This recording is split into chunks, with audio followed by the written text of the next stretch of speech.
Hello, Potato! Another weekend is upon us, which means it's time for Weekend Magic. Now, I've only got a couple things today, and while they might not be large in number, they are pretty mighty things that I've been waiting for, one for about a month, one since May. So, which I guess actually is only about almost 2 months, so not that long, I guess, really. Well, let's look at them. First, the thing that came up for order, I think at the end of May, about a month ago, and that's this. Now, obviously, I've already opened it. It's in the box because I have some disappointments in this item. Not on the item itself, but in the fact that it arrived damaged. Now, I don't know if you can see or not here, but this is from D23. Because again, you join D23, so you have the privilege of buying special D23 merchandise. And normally, with D23, they seem to package things kind of the opposite of the way Shop Disney does, which is to say, inappropriate packaging, not plastic bags, and then drive a truck over them. So when I saw this in the mail, I'm like, oh, good, they've packaged it well again, much like with the Captain America pins from a month or so ago. This will be lovely. And then I opened it up, and the packaging is not a box designed specifically for this item, like the Captain America one was, or I think the Fantasia one was as well. It is a couple of bits of torn paper and an exceedingly thin bit of foam. But the box is undamaged, so that leads me to believe the problem I have here isn't really even in the shipping. It's not the post office's fault. It's not necessarily even the fault of how it was packaged, but what happened to it before it was packaged. Because you see, I naturally, of course, ordered the D23 Lucasfilm 50th anniversary pin set because it's Lucasfilm, Star Wars, and Willow, and it's a limited edition 1500. So imagine my dismay when I opened the box and found this. Yes, a big fat dent. This set is already going online for $150-200. It was, I believe, $89.99 when I purchased it, when I ordered it directly from Shop Disney D23. Technically, my wife ordered it. She's the gold member, not me. So I was very unhappy to find this big fat dent in it. And, yeah, so of course, I did what you do. I complained on Facebook about it. And to their sort of credit, Shop Disney reached out, messaged me, naturally told me it's sold out. Well, duh, it's a limited edition 1500 item that went up for sale a full month ago. I kind of expected it to be sold out. To be fair, that D23 Fantastic Worlds pin set that they all put up for offer like last year is still up there, and I think I shot on discount right now, like 40% off. And still nobody wants it. They even, I believe even we're trying to give it away with new gold members, or new gold memberships, and still wasn't getting any takers. But yeah, my official pin set, big fat dent in it. And hopefully I can maybe finesse that out and make it look good, but I mean, definitely has damaged the ultimate collector's value of this set. Because I suspect that happened before it got boxed up. Because the box doesn't have any damage on it. I don't think that happened in shipping. I think that happened before shipping, and they sent it to me this way anyway.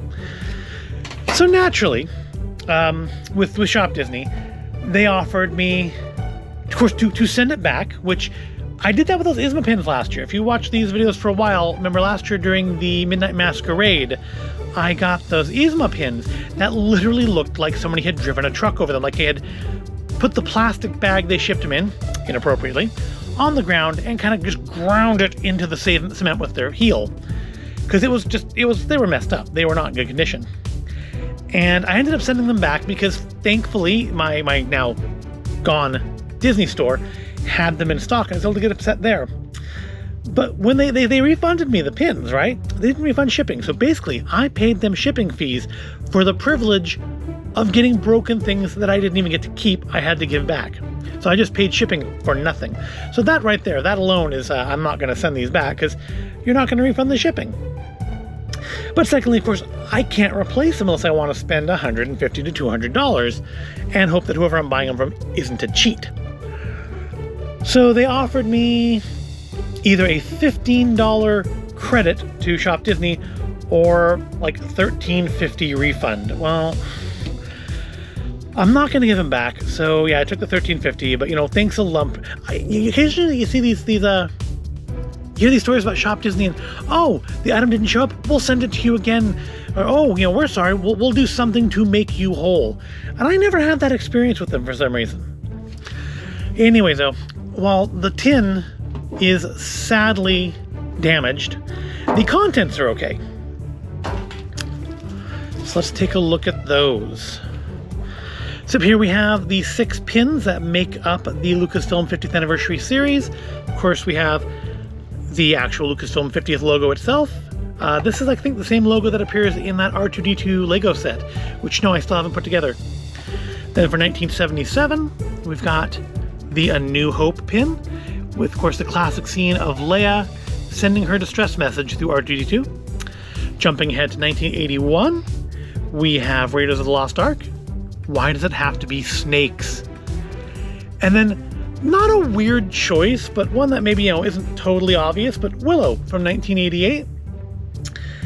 I kind of get why this one's in here, not so much because the movie is a classic, even though it kind of is, but because they're going to do a Willow series on Disney+, and they're just trying to get it back into your head. Then kind of the oddest one out is Red Tails from 2012. Now, again, I understand why this is in here.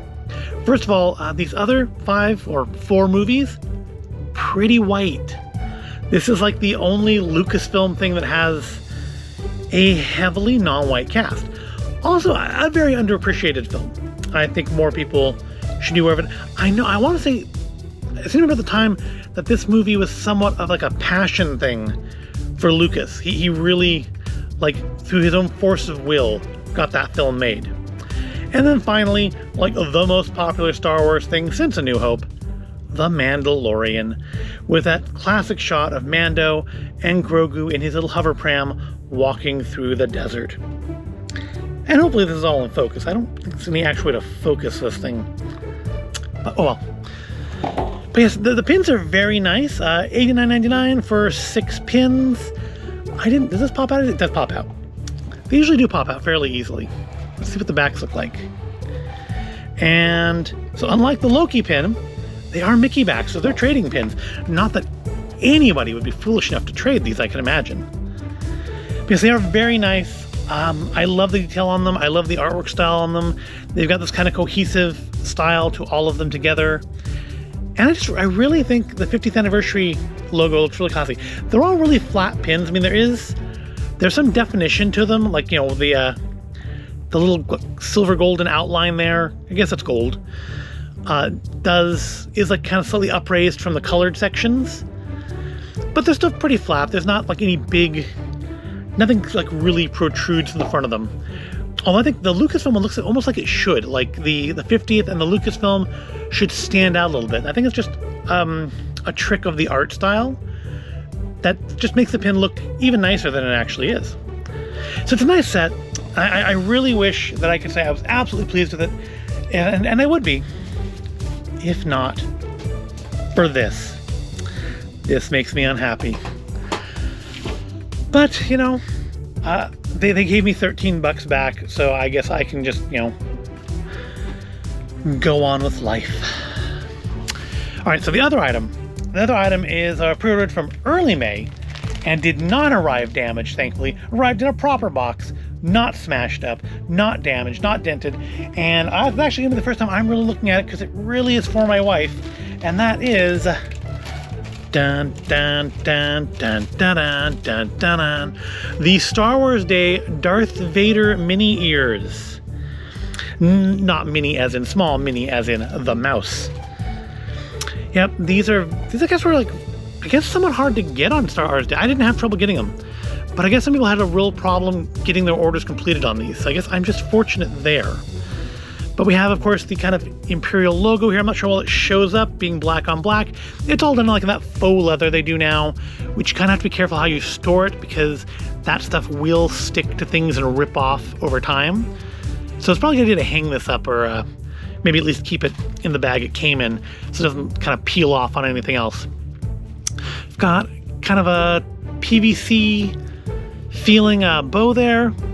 Darth Vader's cheerful little mask right there in the center. Kind of a rough velvety lining. It's not soft. It feels fairly rough. Like a plush dog's tongue. That's a lovely image, isn't it? And it's not just up on the front, but on the back. Rule the galaxy. Yeah, nice. Of course, have the obligatory Rite Aid receipt length tag hanging off of it. And then, do these little plastic ones, are these normal? Or is this because it's a brand thing one? Designed for Disney by Ashley Eckstein. And if I knew who that was, I'd probably be very, very impressed. But I don't. These were $34.99, $49 in Canada, if you can get them in Canada. And of course, I guess, the shipping there is a whole nother issue. And I get all of our little tags with Chinese and looks like Korean and Japanese and all the other languages on them. Basically just reminding you that these are not suitable for children under 3 years of age because they contain small parts. It doesn't really contain small parts unless you break it. And to be fair, anything contains small parts if you break it enough. But they're nice. These are my wife's, not mine. I'm not going to wear this. I don't imagine that would even fit that would probably look like that on my head. I could put it on Scully. You could, my wonderful mask model from the last year. It's probably about what it would look like on my head. But they are very nice. They're not quite perfectly round, the ears, are they? They're a little oblong, like more so than I'm used to seeing in mini ears. But they're not bad. Can we even that bow a little bit? They're very nice. And yeah, my wife's happy with them, so I'm happy with them. So there they are, this week's weekend magic items, which brings us to the part of the video that only I really seem to care about, and that's what got me through this week.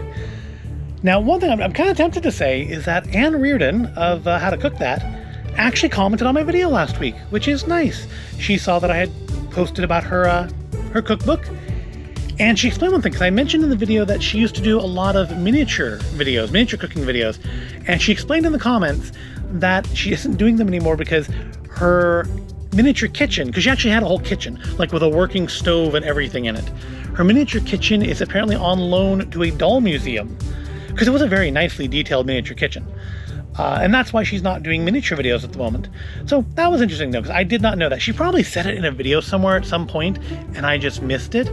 But it's nice to, and it's also, it means, she actually did at least watch that portion of the video, which is nice. But no, what got me through this week is, and I'm finally going to say it, is in fact Loki. 3 episodes in, I am definitely committed now. This week's episode, honestly, to me, felt more like Doctor Who than the entire last season of Doctor Who felt like, which is nice, because I've been missing a little bit of that. The manic energy between Loki and Sylvie is just wonderful on screen. To be fair, it's like Doctor Who if Doctor Who was a homicidal maniac, because the body count in this series, I mean, I know they're both villains, but I'm finding the body count and just the casualness with which the body count is being racked up to be frankly kind of amazing. For sure, it's not for little kids. I mean, there's some mild cursing like there is in a lot of the Marvel shows and movies, but for a reasonably family-friendly show, there's just a lot of death. I mean, like, one-on-one death. I don't mean just like even the blowing up worlds, end-of-time apocalyptic events deaths. I mean hitting people with disintegrator sticks or stabbing them with knives kind of death. Not bloody, but quite violent. Because I'm enjoying it. I like the cliffhanger where they left off. I like just the flow and the dialogue between Loki and Sylvie. And some revelations this week. Some revelations which you probably figured out anyways to a certain degree, that maybe some people aren't as good as they kind of at first seem like maybe they are. But I mean, come on, we all knew that. We knew that there aren't any just straight good guys where Loki's concerned, especially not in a series where Loki's the protagonist and therefore ostensibly the hero, or at least the anti-hero. But yep, that's what got me through this week. Took almost halfway through the series, but yes, Loki is the thing that got me through this week. As always, I invite you to let me know what got you through this week in the comments below. And I hope you found this all interesting or entertaining. If you did, give the video a like and subscribe to the channel. Or heck, even if you didn't find it interesting, give it a like anyways. Why not? and I'll see you in the next video.